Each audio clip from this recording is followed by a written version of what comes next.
דייג אחד. מסטול, כל לילה הוא הולך לים. יש לו חכה, יש לו דלי, יש לו איזה JBL קטן, בקבוק בירה, שם פיתיון לדג, זורק את החכה,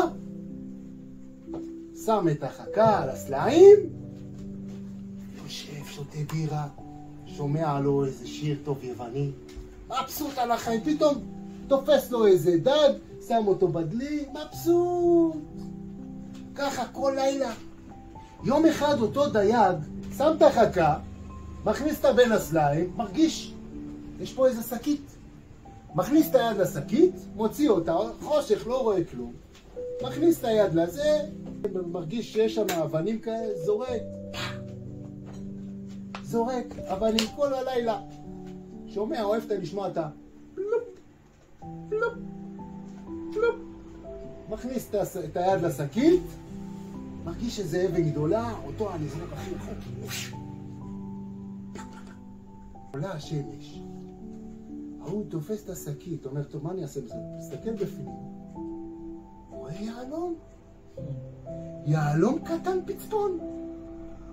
אומר לעצמו, איזה טמבל אני. כל הלילה זרקתי יעלומים למים, ועוד הרגשתי אחד כזה ענק. וואי עליי, וואי על החיים שלי, יכלתי להיות מיליונר. אנחנו הדייגים האלה, בדיוק. נעלה לעולם האמת. ונגיד, מה? זה השכר של מצווה אחת?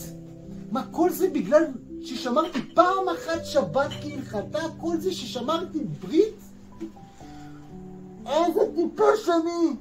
כמה יהלומים זרקתי לפח! איך איבדתי את כל היהלומים האלה? בואו לא נהיה טיפשים. בואו לא נהיה אותו דייג מסטול שמתחרט שהוא זרק יהלומים למים. נהיה חכמים. נדוג את היהלומים. כל מצווה ומצווה נדוג אותה עכשיו.